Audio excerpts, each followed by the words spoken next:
अस्सलामुअलैकुम। क्या हाल है जनाब सबका? अल्लाह ताला सबकी ज़िंदगी में बहुत बहुत खुशियाँ लेके आए।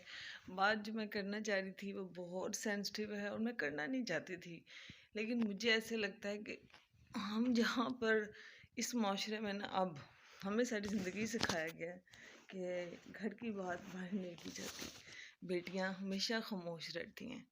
मुझे आज भी याद है कि हमारी मतलब अगर कोई भाई का दोस्त आया हुआ है ड्राइंग रूम में, तो हम ऊंचा बोल नहीं सकते थे। हम बहुत सारी चीज़ें ऐसी जो मैं अब याद करती हूँ तो सोचती हूँ कि बहुत शायद हम लोग उस वक़्त पीछे थे।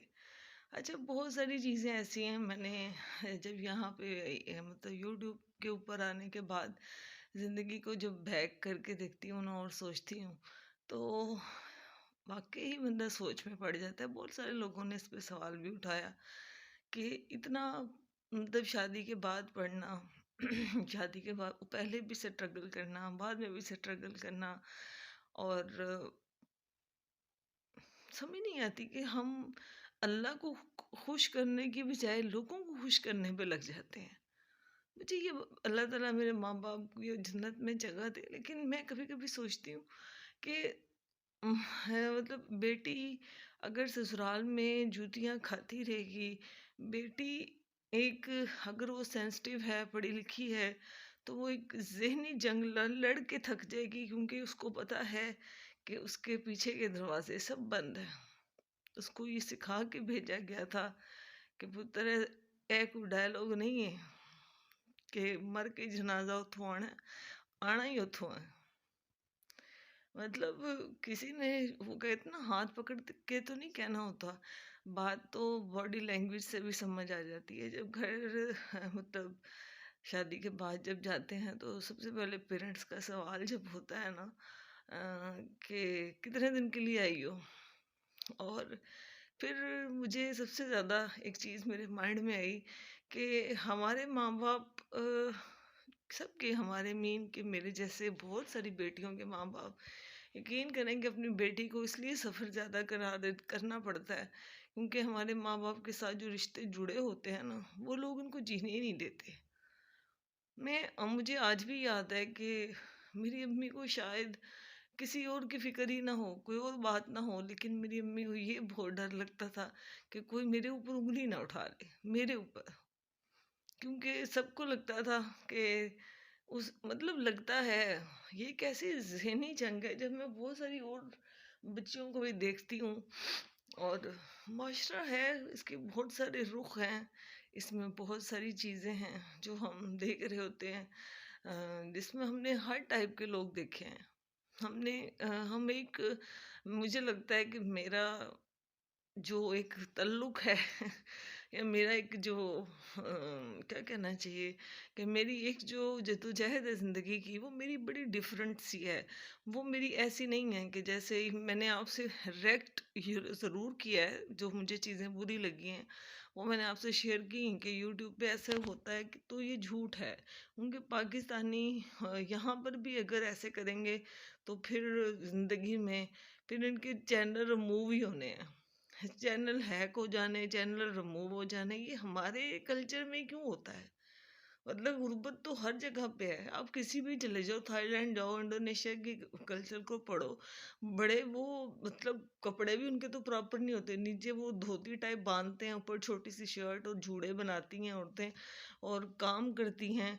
आप बड़े सिटी मतलब कंट्रीज़ में जाएँ तो आपको वहाँ पर हमेशा ये देखिएगा कि इंडियन, बंगाली और ये सारी औरतें घरों में काम करती हैं जा के, और ये कोई बुराई नहीं है, करके कमा के खाती हैं।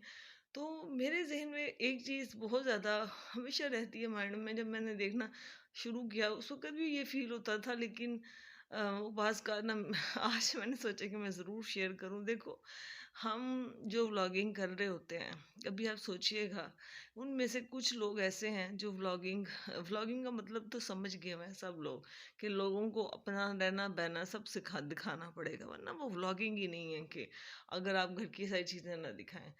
तो व्लॉगिंग के अंदर वो चीज़ें सारी मुझे जो फ़ील हुई जो बात कि जैसे मैंने राशिदा मलिक पे बात की, मैंने मड हाउस के बारे में बात की, वो इतनी ज़्यादा बैकवर्ड, इतना झूठ, इतना बोलना कि भई मतलब वो मड हाउस वाले जो काम हैं, ये इन्होंने एक ट्रेंड चलाया, उसके बाद ये ट्रेंड चल पड़ा। उसके बाद एक अजीबो-गरीब वहाँ पे शादियाँ दिखानी हैं, उसके मिलियन में व्यूज़ हैं, तो वो छोटे-छोटे फंक्शंस करने का मकसद ये है, किसी ने भी नहीं समझा, सब उनको क्रिटिसाइज़ करते रहे। लेकिन मैं हमेशा ये समझती हूँ कि उस चैनल ने ज़्यादा फंक्शंस इसलिए किए कि उनके आधे घंटे या घंटे में व्यूज़ मिलियंस में चले जाते थे। तो मुझे लगता है कि उस बच्ची की जितने भी खर्चे हुए हैं, वो तो उसके उन व्यूज़ से ही पूरे हो गए। तो ये बात अच्छी है। ये बात मुझे अच्छी लगी। उसने अगर आपको वो चैनल नहीं पसंद, एक्सपोज़ लाइक है, आप उसको स्किप कर दें। मुझे लगता है, हम हमेशा जो बच्ची तरक्की कर रही होती है, उसके आड़े आ जाते हैं और जो गलत तरीके से चल रही होती हैं या रातों को सड़कों पे खड़ी होती हैं या कम कहीं पे भी ये तबका बैठा हुआ है अब, ये सब बैठे हुए हैं, तो उनके ऊपर उँगली उठाते हुए लोग सोचते हैं कि बात नहीं करते, उनको पता है कि आगे से सुनने को मिल जाएँगी। लेकिन हम जैसे जो लोग हैं, जिन्होंने बोलना ही नहीं, जिनको पता है हमें तो मतलब जीने का वो हक ही नहीं दिया जाता ना। मुझे ये बात इतनी ज़्यादा फ़ील होती है कि जब आप एक चीज़ अगर आ रहे हो, आपने जैसे नताशा वकास है, यही मैं मतलब मैं इनके नाम इसलिए लेती हूँ कि मैं औरतों को देखती हूँ, तो मुझे उन सब में से यही फ़ील हुआ कि यार सिर्फ पैसा है जिसकी वजह से, और सबसे ज़्यादा ज़रूरी पैसा तो चाहिए ही चाहिए, अच्छी बात है अपने पाँव पे खड़े होना। लेकिन यहाँ पे आके मैं अपना आपको टॉपिक ज़रूर बताऊँगी जो मेरे दिमाग में था कि जितनी भी औरतें कामयाब हुई हैं ना, या आप गौर सोचिएगा, सबके नाम लेना मुश्किल है। जितनी भी औरतें, शायद जो मैं भी देखती हूँ, आप लोग भी देखते होंगे, उन सबके पीछे उनके हस्बैंड खड़े हैं। सबके पीछे कोई ऐसी औरत कामयाब नहीं हुई यूट्यूब पर जिसके पीछे कोई उसका हाथ ना हो। हस्बैंड का हाथ इसलिए कहा कि शादीशुदा औरतें ज़्यादा आगे आई हैं इस मामले में। तो अगर आपका हस्बैंड ने अगर साथ नहीं दिया, आपको आईफ़ोन, आपकी फ़ोन की क्वालिटी अच्छी नहीं की, आपकी एडिटिंग के लिए बाहर चला जाता है या उधर चला जाता है, और जिस औरत ने खुद ही सब कुछ हैंडल करना है, जिसके पास कोई पॉज़िटिव पॉइंट नहीं है, कभी जी बैठ के सोचिएगा। बस मैं हिंट में ही बात कर सकती हूँ कि मेरा व्लॉग सब देखते हैं, और आई मीन सब देखने का मतलब मेरा ससुराल भी देखता है, मेरे मेके में भी देखा जाता है। तो मुझे इस पे ये नहीं कि मैं दिल में बस यही आता है कि यार कोई गलत मत समझ ले, क्योंकि हर एक की एक अपना पॉइंट ऑफ व्यू है, और मैंने सारी ज़िंदगी इस चीज़ को बहुत ज़्यादा सरवाइव किया है कि मैं कुछ और तरीके से ज़िंदगी को लेके चलती हूँ, दूसरे और तरीके से लेके चलते हैं और वो उसी को अपनी ज़िंदगी का बना लेते हैं। लेकिन ये बात एक सच्ची हकीकत है, और मैं इस चीज़ को हमेशा कहती हूँ कि ये बात, लोग कहते हैं ना, हर कामयाब मर्द के पीछे एक औरत का हाथ होता है, ये तो कोई शक नहीं है। ज़ाहिर-सी बात है, एक औरत ही घर के माहौल को बनाती है। तो लेकिन औरत को कामयाब करने वाला एक मर्द होता है। जो उसका महरम रिश्ता हो, कोई भी महरम रिश्ता हो, उसका बेटा हो, चाचा, ताया, फूफी, मासी, जो भी रिलेशन में एग्जांपल दे रही हूँ। आप देखो, आपके बारे में हाँ, अब छोटे से सिटी में रह रहे हो, आपको बिल्कुल भी इज्जत की निगाह से नहीं देखा जाता ऐसे छोटे सिटीज़ में कि देखो इसकी बीवी, वो दिखा मतलब कोई अच्छा वर्क हो तो फिर तो मज़ा आता है ना कि काम है, कोई इस या उस पे नॉलेज नज़र आ रहा होता है। लेकिन जब आप फ़िज़ूल हरकतें कर रहे होते हो, कभी सोचो कि आपने तो घर बैठ जाना है 4-5 बातें करके, लेकिन आपके शौहर ने तो सबको फ़ेस करना है, उसने मेके को भी फ़ेस करना है, उसने ससुराल अपने बहन-भाइयों को भी फ़ेस करना है, उसने दुनिया को भी फ़ेस करना है, जिसका घर आप सब दिखा रहे हो, उसकी बच्चियाँ देख रहे हो, आपको व्यूज़ ही नहीं आते तब तक जब तक आप सारा गिया-चिट्ठा बाहर नहीं दिखा देते लोगों को। तो इसलिए प्लीज़ कभी-कभी सोचा करें कि औरत को ऊपर ये जो ठप्पा लगा हुआ है ना कि ये मज़लूम है, ये इसके इसकी इस काम मतलब करने से, कंप्रोमाइज़ करने से घर बनता है। यकीन करें कि मैंने ज़िंदगी में कोई कमी नहीं छोड़ी। मैं अपने बेमिसाल दे देती हूँ। मैंने ज़िंदगी में बच्चों के लिए, अपने माँ-बाप के लिए जो कुर्बानी मैं दे सकती थी, दी है। लेकिन मुझे ऐसे लगता है कि मेरे खामन ने अगर ये काम किए होते या मेरे बेटों ने अब इंशाल्लाह करें, तो वो ज़्यादा सॉलिड होंगे, क्योंकि वो घर हमेशा, इसमें कोई शक नहीं है, औरत और मर्द की कोई बराबरी नहीं है। खुदा ने मर्द को औरत पर फजीलत दी है। ये जंग छोड़ दें, ये जंग करनी फजूल है कि मर्द के शाना बशाना। आप कोशिश करें कि आप कमाएं, लेकिन मर्द के साथ अपना कंपैरिजन छोड़ दें कि आपका मर्द के साथ क्या कमी। ये तो आपका अपना हेडेक है, क्योंकि मैंने भी जॉब की है। तो कभी भी आप देखो, बच्चे सारे घर खत्म हो जाएगा, आप 2 बजे आओगे, 4 बजे आओगे, आके सो जाओगे, आपने क्या बच्चे पालने और क्या करना। लेकिन बस कहने का मकसद मेरा सिर्फ ये था सारी बात, कि हमेशा याद रखा करें कि जो औरत भी अगर कामयाब हो रही है, उसके पीछे उसके खामन, उसके पीछे में एक मर्द का हाथ होता है, क्योंकि जो व्लॉगिंग हो रही होती है उस मर्द ने उस माशरे में जाके फेस करनी है।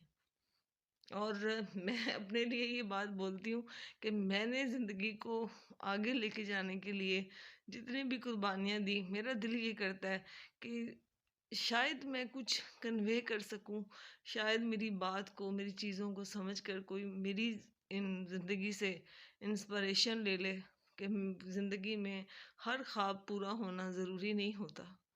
बाज़ आपकी कुर्बानी बहुत सारी ज़िंदगियों को बचा लेती है। जाना तो हम सब नहीं है ना यार, ज़िंदगी तो इसी का नाम है।